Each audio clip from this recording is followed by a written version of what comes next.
if there's one thing that I wish that I started earlier was making content. I was having a conversation recently with a friend of mine, and we were discussing like the pros and cons of putting yourself out there, making content, building a personal brand, all that stuff.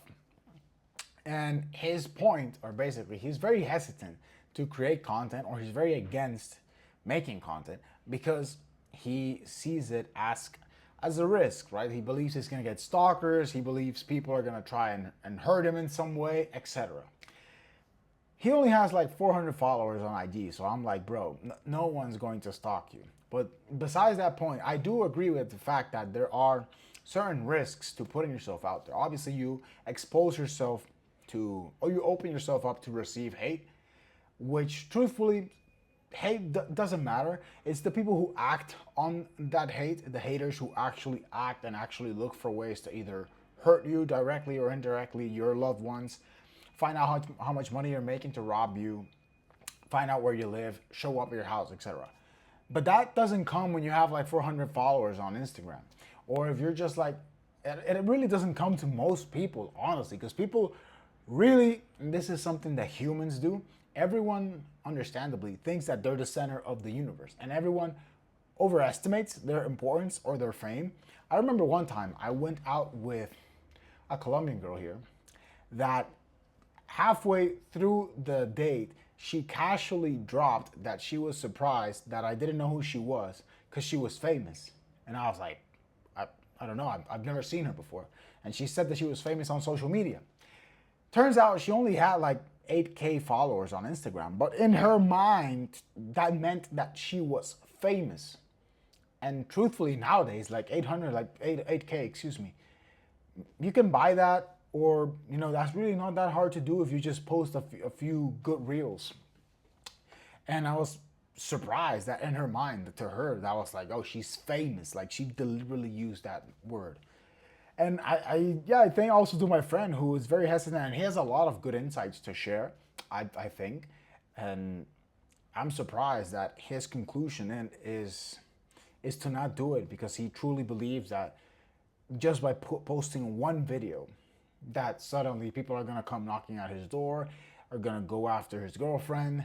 He won't be able to go outside his house, and it's like, bro, like, you know how many videos I've posted that don't get any views? Like people yeah, like I said, everyone overestimates how important you are or how much other people think of you. No one's really thinking about you or your girlfriend or anything, unless you've deliberately acted against someone that might want to take vindication, or you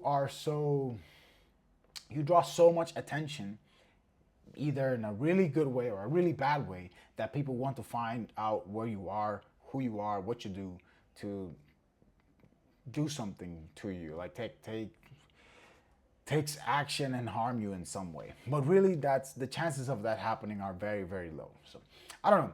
One thing, like I said, I wish I started making content earlier because I believe obviously everyone's risk profile is different, but the pros or the opportunities, the upside is way bigger than the cons in any sense, especially nowadays, right? Because you don't even have to do anything to fly under the radar or basically to be a nobody, right? But you actually have to try, make an effort if you want to be somebody without being a clown or bringing negative attention to yourself. If you want to become known, but known in a positive way, either by building something, providing value, being a known for constructive content or constructive personality or for having character. Because if you're just making shit content, or it's like these people who make content and are able to grow super fast, but all they do is shit talk about others, or even these debunking channels and whatnot. I get it, but part of me is also like, do I really want to be the kind of person who is known for hating on others or just trying to tear other people down? I'd rather focus on building something, building myself or building my brand or building my content, my value, whatever, and being known for something positive instead of being known for someone who just tries to tear others down. But yeah, I was having that conversation. Very interesting that he was it's hard to convey the emotions because he was very adamant in his mind. Just he would post one reel and that was it. Everyone was gonna come knocking down on his door, and I was like, bro, it's not gonna be like that. Trust me, because even me, every time I've overthunk posting content, thinking that, oh shit, do I really want to say this, or this video might be a bit controversial. It only gets like six views, and it's like nothing happens. So, and still, even if it did, the what's the worst that can happen really? That some random dude with an anon profile picture says a negative comment, and it's like, yeah, I don't know.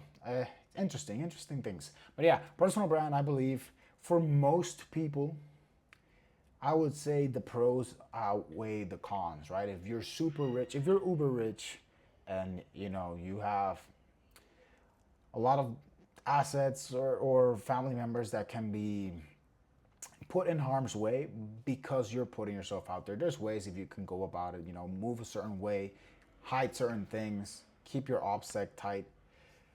But yeah, I don't know. I think for most people, the pros outweigh the cons. So I just wanted to share that because that conversation just had me thinking, because I think he is limiting himself. And I believe that a lot of people also limit themselves, because I even have an uncle. It's a good, another one. An uncle of mine, he's quite older now, but whole life, he's the old school, like, I'm never going to use Google Drive. I'm never going to use Gmail because Google steals all my information, and then Google knows everything about me. But it's like, bro, you're not that important. And I mean, respectfully, you're not that important. Like, what the fuck does Google care about you? Like, what do you have that Google so desperately wants that you don't want to hook up your information? There's a lot of people like this, especially, I know, I've in the engineering world, in the geek world especially, there's a lot of nerds, us nerds, who, not myself, I never fell into that trap, but a lot of nerds who just get so obsessed over those details. I'm not going to install this operating system. I'm not going to give permissions to this. But you're just making your life more complicated, bro. Fine, it's granted you have the right to not do so, but then don't complain. Right? If you don't want to use a certain tool, you don't want to give access to certain things, well then don't complain about missing out on opportunities to those who actually use those tools. So I don't know, a bit of a tangent there, but it just ties into how much self-importance people have, when really you're important to you, obviously, but to everyone else, maybe. So that's the video for today. I don't know how this ties into content, but yeah, you're not as important as you think. So start making content if that's what's holding you back, because you're ultimately, that's how you can become influential or important to either people you care about by leading by example, or garner enough attention or build enough of a following that people actually listen to you. But if you haven't started, don't worry about it. No one cares about you. So that's the video for today. Hope you got some value out of this messy train of thought. Thank you for watching if you made it this far. And as always, I'll catch you on the next one.